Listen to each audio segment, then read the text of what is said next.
ഇന്ന് നമുക്ക് simple present tense ഏതൊക്കെ സിറ്റുവേഷനുകളിൽ നമ്മൾ ഉപയോഗിക്കുമെന്ന് നോക്കാം. നേരത്തെ നമ്മൾ സിമ്പിൾ പ്രസന്റിനെ കുറിച്ച് കുറച്ച് കാര്യങ്ങൾ മറ്റു വീഡിയോയിൽ പറഞ്ഞിട്ടുണ്ടായിരുന്നു. അത് ഉപയോഗിക്കേണ്ട വിധം, സിറ്റുവേഷൻസ് ഒക്കെയാണ് ഇന്ന് പറയുന്നത്. First of all, simple present tense ഉപയോഗിക്കുന്ന സിറ്റുവേഷൻ നമ്മൾ ജനറൽ ആയിട്ടുള്ള ചില ഫാക്റ്റുകൾ, ട്രൂത്തുകളൊക്കെ പറയുമ്പോഴാണ്. I mean indicating general truths and scientific facts. For example, the sun sets in the west. Hydrogen is the first element in the periodic table. Milk is white in color. Blood is thicker than water. ഇങ്ങനെയൊക്കെയുള്ള സെൻറ്റൻസുകൾ പറയാൻ വേണ്ടി നമ്മൾ പൊതുവെ simple present tense ആണ് ഉപയോഗിക്കുക. മറ്റൊരു situation, ചില habitual ആക്ഷൻസും repeated അല്ലെങ്കിൽ റെഗുലറായിട്ട് ചെയ്യുന്ന കാര്യങ്ങളെക്കുറിച്ചൊക്കെ പറയാൻ വേണ്ടി സിമ്പിൾ പ്രസന്റ് ടെൻസ് ഉപയോഗിക്കും. ഉദാഹരണങ്ങൾ: every day I go to work by bus. I have a tea every morning. I attend the class regularly. The magazine is published every month. He smokes regularly. She tells lies always. അവൾ എപ്പോഴും നുണ പറയുന്നു. ഇതൊക്കെ ചില ഹാബിറ്റുകളെ കുറിച്ച് പറയും. അതേ സമയം അത് റെഗുലറാണ്. Regularly, always, sometimes, frequently, very often, every month, every year. ഇതൊക്കെ ഇതിനെക്കുറിച്ച് പറയുമ്പോൾ ടൈം റെഫറൻസുകളാണ്. Okay fine. നെക്സ്റ്റ് വൺ, അടുത്ത ഉപയോഗം. ഇമ്പരറ്റീവ് സെൻറ്റൻസുകളിൽ വൈൽ ഗിവിംഗ് ഡയറക്ഷൻസ്, ഇൻസ്ട്രക്ഷൻസ് നമ്മൾ ഉപയോഗിക്കുക സിമ്പിൾ പ്രസന്റ് ടെൻസ് ആണ്.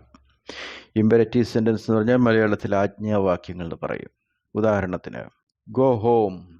അവിടെ ഗോ എന്നുള്ളത് സിമ്പിൾ പ്രസന്റിലാണ് ഉള്ളത്. ഓക്കെ. Take care. ടേക്ക് എന്നുള്ളത് സിമ്പിൾ പ്രസന്റ് ടെൻസിലാണ്. Close the door when you come in. Close എന്നുള്ളതാണ് verb. Come home as soon as possible. Come എന്നുള്ളതാണ് വെർബ്. ഇത്തരം സിറ്റുവേഷനിലൊക്കെ നമ്മൾ സിമ്പിൾ പ്രസന്റ് ടെൻസ് ആണ് ഉപയോഗിക്കുക. ഓക്കെ. അടുത്ത സിറ്റുവേഷൻ സിമ്പിൾ പ്രസന്റ് ഉപയോഗിക്കുന്നത് ചില ഫിക്സഡ് അറേഞ്ച്മെൻറ്റുകളെ കുറിച്ച് സംസാരിക്കുമ്പോൾ നമ്മൾ സിമ്പിൾ പ്രസന്റ് ആണ് ഉപയോഗിക്കുക. ഉദാഹരണത്തിന് ഹിസ് മദർ അറൈവ്സ് ടുമോറോ. അതായത് അത് ഓൾറെഡി പ്ലാൻ ചെയ്ത് വെച്ചിരിക്കുന്നതാണ്. It will happen as planned. അത് തന്നെ സിമ്പിൾ ഫ്യൂച്ചറിലും വേണേൽ ഉപയോഗിക്കാം. His mother will come tomorrow എന്ന് ഉപയോഗിക്കാം. Our holiday starts on 26 March. അത് ഷെഡ്യൂൾ ചെയ്ത് വെച്ചിരിക്കുന്നതാണ്. അത്തരം സെൻറ്റൻസുകളിൽ നമ്മൾ സിമ്പിൾ പ്രസന്റ് ടെൻസ് ആണ് ഉപയോഗിക്കുക. ഓക്കെ. അതേസമയം അത് നൽകുന്നത് ഒരു ഫ്യൂച്ചർ സെൻസ് ആണ്, നടക്കാൻ പോകുന്ന കാര്യമാണ്. ആ സിറ്റുവേഷൻ ഞാൻ പറഞ്ഞ പോലെ ഫ്യൂച്ചർ ടെൻസ് ഉപയോഗിക്കാം. അതേപോലെ ഫ്യൂച്ചർ കൺസ്ട്രക്ഷൻസിൽ ഉപയോഗിക്കുക സിമ്പിൾ പ്രസന്റ് ടെൻസ്. അതായത് ഫ്യൂച്ചർ ടെൻസിൽ തന്നെയാണ് പറയുന്നത്, അതിലെ ക്ലോസുകൾ ചിലപ്പോൾ സിമ്പിൾ പ്രസന്റിൽ വന്നേക്കാം. ഉദാഹരണത്തിന് she will see you before she leaves. അവിടെ രണ്ട് ക്ലോസുകളുണ്ട്. ആദ്യത്തെ ക്ലോസ് ഫ്യൂച്ചർ ടെൻസിലും ബിഫോർ ഷീ ലീവ്സ് അത് രണ്ടാമത്തെ ക്ലോസ് ആണ്. രണ്ടാമത്തെ ക്ലോസ് സിമ്പിൾ പ്രസന്റിലുമാണ്. ഓക്കെ. അതായത് മെയിൻ ക്ലോസ് ഫ്യൂച്ചർ ടെൻസിലായിരിക്കും. അതിൻ്റെ സബോർഡിനേറ്റ് ക്ലോസ് എന്ന് പറയുന്നത് സിമ്പിൾ പ്രസന്റിലായിരിക്കും. We will give it to her when she arrives. അവൾ വരുമ്പോൾ ഞങ്ങളത് അവൾക്ക് കൊടുക്കും. വെൻ ഷി അറൈവ്സ് അത് സിമ്പിൾ പ്രസന്റ് ടെൻസ് ആണ്. ഓക്കെ. അതേപോലെ റെഗുലറായിട്ട് നടക്കുന്ന ആക്ടിവിറ്റീസിനെ കുറിച്ച് പറയുമ്പോൾ സിമ്പിൾ പ്രസന്റ് ടെൻസ് ഉപയോഗിക്കും. ഉദാഹരണത്തിന് നേരത്തെ ഞാൻ പറഞ്ഞിരുന്നു, the children go to school every day. The rain starts in the month of June. എല്ലാ വർഷവും ജൂണിൽ മഴ ആരംഭിക്കും. Christmas is celebrated on December 25th. Okay. ഇങ്ങനെയൊക്കെയുള്ള കാര്യങ്ങൾ പറയാൻ നമുക്ക് സിമ്പിൾ പ്രസന്റ് ഉപയോഗിക്കാം. വേറെയും കുറച്ച് മൈനറായിട്ടുള്ള ഉപയോഗങ്ങൾ പറയാം. ഒരു സ്റ്റോറിയൊക്കെ പറയുമ്പോൾ അത് വളരെ ലൈവ്ലി ആയിട്ട് അവതരിപ്പിക്കാൻ വേണ്ടി സിമ്പിൾ പ്രസന്റ് ടെൻസ് ഉപയോഗിക്കാം.